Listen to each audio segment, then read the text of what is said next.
ఒకటవ తేదీ గడవాలంటే కూడా ఇవాళ అప్పులు చేసేటప్పుడు ఇది కావడం.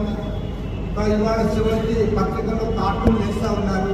చంద్రబాబు నాయుడు గారు అక్కడ ఆమె ఆర్థిక శాఖ మంత్రి నిర్మలా గారు ఆమె హల్వా చేస్తూ ఉంటే టేస్ట్ చూడడానికి వచ్చారని కార్టూన్ చేశారు. అంటే బడ్జెట్ సమావేశాలు జరుగుతున్న సందర్భంలో కేంద్ర ప్రభుత్వాన్ని నిధులు అడుక్కోవడానికి ముఖ్యమంత్రులు ఆడ డోర్లో వెయిట్ చేస్తున్నారు అనే పద్ధతులు ఇవాళ కార్టూన్ చేసే పరిస్థితి. కాబట్టి నేను కోరేది ఒకటి, చంద్రబాబు నాయుడు గారు పదే ఏమంటున్నారంటే విభజన వలన దానికంటే ముఖ్యంగా జగన్మోహన్ రెడ్డి 5 ఏళ్ల పరిపాలన వల్ల రాష్ట్రం ఆర్థికంగా అధోగతి పాలైంది, అప్పుడు చేసేటప్పుడు ముందుకు నడవలేని పరిస్థితి అని స్పష్టంగా 1-10 సార్లు మేమేమంటున్నామంటే ఈ సమస్య పరిష్కారం కావాలంటే మీరు పదే ఢిల్లీకి వెళ్ళి వాళ్ళని నిధులు అడుక్కొని అర్జీలు ఇచ్చి మీరు ఎంత చేసినా కూడా అతుకుల కొంత మాదిరి ఉంటుంది తప్ప రాష్ట్రానికి న్యాయం జరగదు. రాష్ట్రానికి న్యాయం జరగాలి, మీరు చిత్తశుద్ధితో మీరు ప్రయత్నం చేయాలని మేము కోరుతా ఉన్నాం. దానికి అందరం కూడా అండగా ఉన్నాం.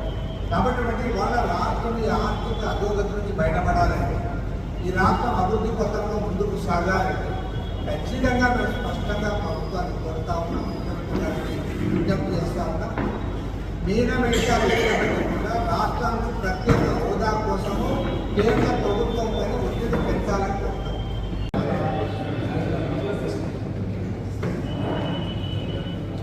నేరుగా మేము డబ్బులు ఇస్తామని చెప్పారు. ఇప్పుడు అటు కాకుండా కాలేజీ యాజమాన్యానికి మేము డబ్బులు కూడా చేస్తామని చెప్పారు. మరి దీనిపైన ఆచితూచి వ్యవహరించాలనుకోరు. ఎందుకంటే ఉద్దేశం మంచిదే రావచ్చు.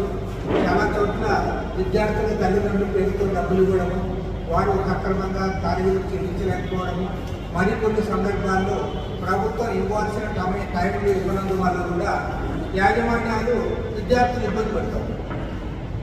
మీరు డబ్బులు కట్టాలి, మీరు డబ్బులు కట్టకపోతే మేము సర్టిఫికెట్లు ఇవ్వము, మీకు కాలేజీకి రానివ్వమని కూడా కొన్ని చోట్ల ఇబ్బందులు. ఇక్కడ గవర్నమెంట్ డబ్బులు ఉన్నందువల్ల గవర్నమెంట్ డబ్బులు ఇవ్వలేదు కాబట్టి మేము కట్టలేమనే పరిస్థితుల్లో విద్యార్థులు కూడా పాపం సర్టిఫికెట్ తెచ్చుకోవడం కూడా ఇబ్బంది పడుతుంది. మరి ఈ నేపథ్యంలో నూతన విద్యాశాఖ మంత్రి లోకేష్ గారు ఇప్పుడు ఆయన ఒక నిర్ణయం తీసుకున్నారు. అది ప్రభుత్వ యాజమాన్యాలకి ఇవ్వాలని. కానీ నేను మరోమారు విజ్ఞప్తి చేస్తూ ఉన్నా, దీనిపైన మరింత స్టడీ అవసరం. యాజమాన్యాలతో మాట్లాడండి, విద్యార్థుల తల్లిదండ్రులతో మాట్లాడండి, విద్యార్థి సంఘాలతో కూడా సమావేశం ఏర్పాటు చేయండి.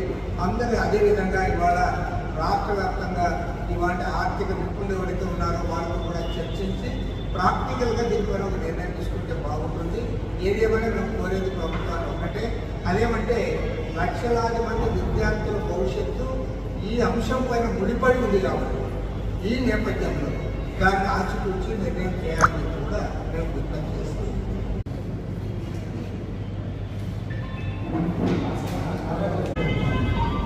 ఉచిత ఇసుక పాలసీ అని చెప్పి పేరు చెప్పి మళ్ళీ యథార్థంగా కింద దోపిడీగా జరిగితే మాత్రం ఈ ప్రభుత్వం వస్తుంది. ఈ విషయంలో ముఖ్యమంత్రి గారు కూడా చాలా స్పష్టంగా ఉన్నట్లుగా తెలుస్తూ ఉంది. ఎవరిని ఇవ్వాలో వాళ్ళని ఆయన చెప్తా ఉన్నాడు.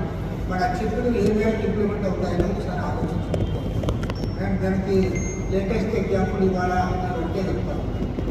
మీరు గవర్నమెంట్కి రాకముందు విశాఖ జిల్లా భీమిలో జరిగే ఆ ఎర్రమట్టి దిబ్బల యొక్క తవ్వకాన్ని చాలా క్లియర్గా ఎండగట్టారు. ఆ రోజు రాష్ట్రంలో ఉన్న అన్ని రాజకీయ పార్టీలు మాట్లాడినాయి. జనసేన అధినేతలు ఉన్న పవన్ కళ్యాణ్ గారు మాట్లాడారు, చంద్రబాబు నాయుడు గారు మాట్లాడారు.